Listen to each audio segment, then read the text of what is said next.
This is Akashvani. In the program Spotlight, now we bring you a discussion on 141st International Olympic Committee session. India promulgates bid for hosting Olympic. The participants are G. Rajaraman, senior sports journalist, and S. Rangabhashyam, anchor.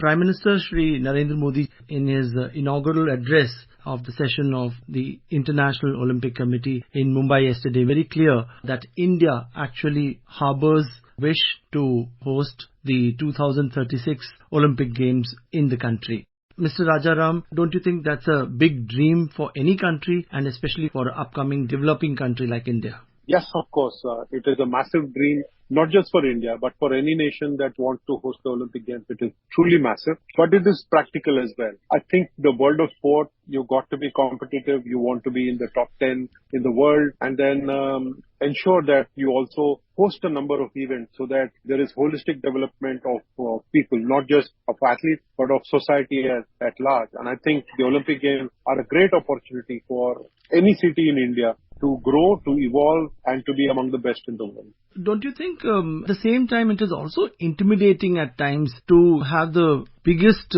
sporting event on the planet in your country, in a certain city, and it has its own challenges? Absolutely. But I think India has never shirked from responsibility. It has never shirked from taking on onerous tasks upon itself. Take a look at how G20 chairmanship happened and how India has pulled off 60 different events in the last year. I think India has got great organizational skills. India has got the vision. It has got the leadership that wants to do some things right. I believe that hosting the Olympic Games comes along with its own challenges, especially for India, where everyone has been talking about how the Commonwealth Games came along, not only with a lot of positives, but also with some negatives. It is true of any sporting event. It's true of any event. But I think India is ready for it, and India believes that it can host the Olympic Games in a spectacular manner and ensure that not only do we host the Games, but also host it in a very credible, positive and beautiful manner. And just for the benefit of our listeners, could you please elaborate on actual procedure of how the bid takes place, and probably it's the city and not the country which makes the bid?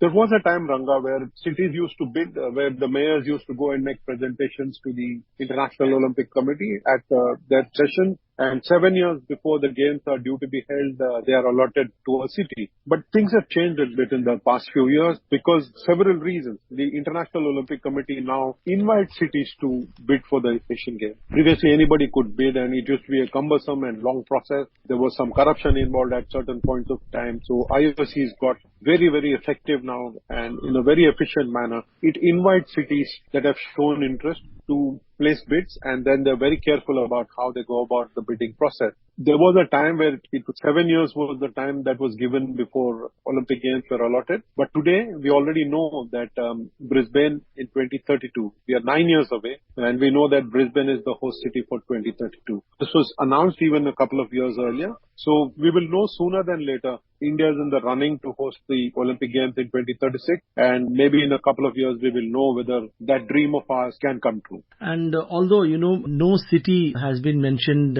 till now, what would you say to which state the Olympics will actually go or is expected to go, and also the city, if you'd like to take a guess? There was a time where Delhi would have been central to the Olympic Games dream project, but I think Delhi is kind of bursting at its seams when it comes to sporting infrastructure and land holding around the city for them to develop new infrastructure to build a games village. So obviously, India will be looking at new centers. One of the first names that cropped up for the Olympic as a possible host city was Ahmedabad and Gandhinagar as twin cities. Uttar Pradesh has thrown its hat in the ring. Odisha is a state which looks very progressive and has invested a lot in infrastructure and in how sport has progressed in the last few years in Odisha. So there are a number of states that can be in the reckoning. But Ranga, I also think the time has come where the International Olympic Committee is very mindful of the costs involved and will allow Olympic Games to be held in multiple cities. No longer going to be perhaps in that one city. And you might actually see, for example, a lot of events being held in Ahmedabad and Gandhinagar, and perhaps some other event being held in New Bombay or Navi Mumbai as it is called. It could be in multiple cities in Uttar Pradesh or in Odisha and maybe even any of the neighboring states. So we don't know yet, but some of the front runners are definitely cities in Gujarat. Some of the front runners are cities in Uttar Pradesh and perhaps Odisha as well. Mr. Rajaram, Raman, whichever city wins the bid, kind of detailed to host the Olympics in 2036, it will have to go ahead and invest millions and millions of dollars in sporting infrastructure, especially, stadiums, swimming pools and all. And apart from that, the general infrastructure like airports, roads, hospitals, hotels, doesn't that entail a huge investment which has to be made upfront?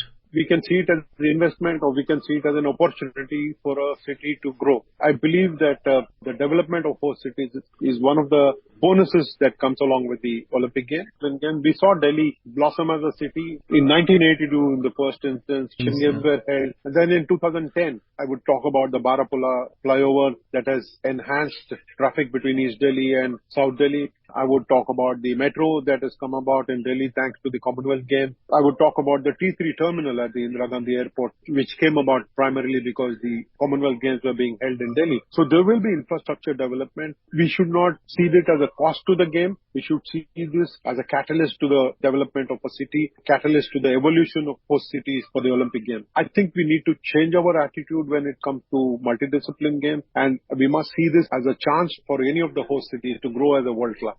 Play the devil's advocate. At times, critics also point a finger towards this huge expenditure and say that we are a developing country. Not only India, it could be any other country also. That probably we should kind of desist this kind of huge expenditure for the time being, and maybe we can do it when we mature, we become a totally developed country. To what extent would you take that argument, or how would you counter that argument? It's a very fair question to ask, Ranga, and these doubts are very valid doubts, especially in the wake of the doubts created by the conduct of the 2010 Commonwealth Games. Yes. But my own belief is that if you don't take risks, you're not going to grow. And I believe that this is a great opportunity for India to see how it can develop multiple cities that can come up as hosts for the Olympic Games or even for the Youth Olympics in 2029, and see how we can grow as a nation.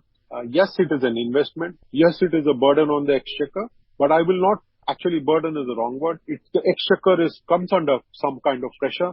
I know, for example, Montreal is still recovering from 1976 because they did not manage their finances well. But with some probity, with some care, and with professional conduct of the game, I believe that a lot of money can be recovered. And any host city, it is not just in terms of money that you make, but it's in terms of the legacy that you create for a nation, for the cities. And I think that this is a risk worth taking, that when India hosts the Olympic Games, you will also see multiple new infrastructure come up for training. And I think where you have got superb world-class training facilities around the country, you will see the country prosper as a sporting nation. And the spin-off is that we will become a healthier nation. And this whole dream of us being a fit India can come true, because it will also prevent a lot of lifestyle diseases. Everyone will become more aware of the benefits of sport, and we will all embrace sport in a manner that we have not done so far.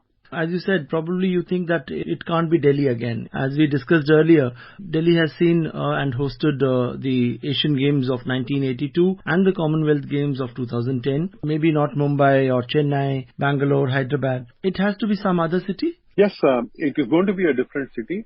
It doesn't seem like Delhi to me, because Delhi is already bursting at its seams. But it's very hard to pick a city at the moment. We don't know what the government of India has got in mind. They're playing their card close to their chest.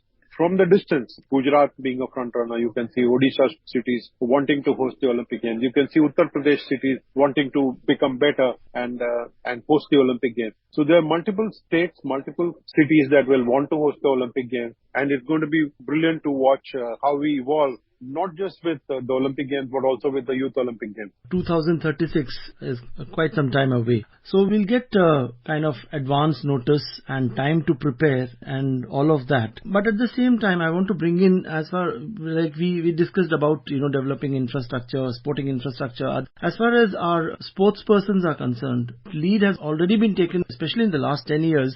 Our sports people have done really well, especially at the recently concluded Asian Games. Our performance has been good. So it would be easier for us to take off from this level. You take the Olympic Games of 2020, which was held in 2021 in Tokyo. India finished 48th with just one gold medal. Had India picked up 3 more gold medals, it would have got to the top 20 bracket. So can you imagine that with 4 gold medals, India would already be in the top 20? And I believe that in Paris, we will attain that objective. And then in 2028, India will be aspiring to get to the top 10, which will entail 10 gold medals at least. I believe India is progressing in the right direction. The investments have been made. The talent is there. I think the whole environment around use of science, finding the right talent, finding the right coaches is all great. The ecosystem is working toward pushing India toward that top 20 and then the top 10 bracket. The investments in the training facilities, I think that will be the biggest apart from the development of a city. You will see more training facilities crop up around the country and the net cast wide and far for us to be able to find those athletes who can do well for India in the games that India will host in 2036. We are still 13 years away.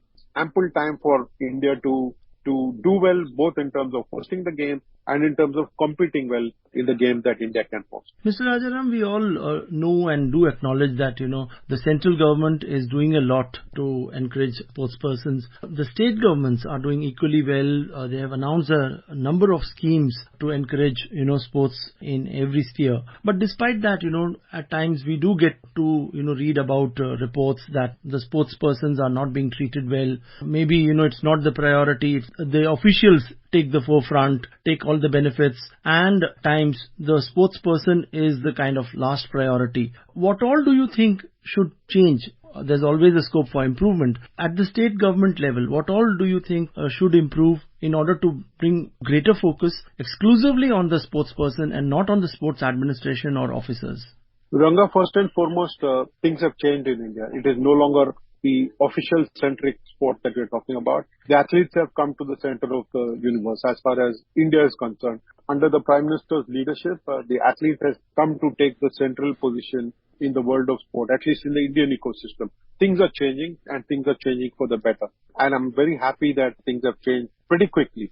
We are no longer in a time where the athletes were pushed to the background by the officials. You can find a number of former athletes who are now taken leadership positions and are doing really well for their own sport. Having said that, you want the state to invest a little bit more in development of grassroots athletes. With the center looking after the elite athletes, the central government has got the top scheme, got the annual calendar for training and competition for all national federations. You want the state to be investing a lot more at the grassroots level and overlook the fact that sometimes grassroots sport does not bring in the kind of publicity, that does not bring in the kind of positive energy that elite athletes bring when they succeed at the international level. So the state must take responsibility for developing grassroots level sport and ensure that the assembly line is really well.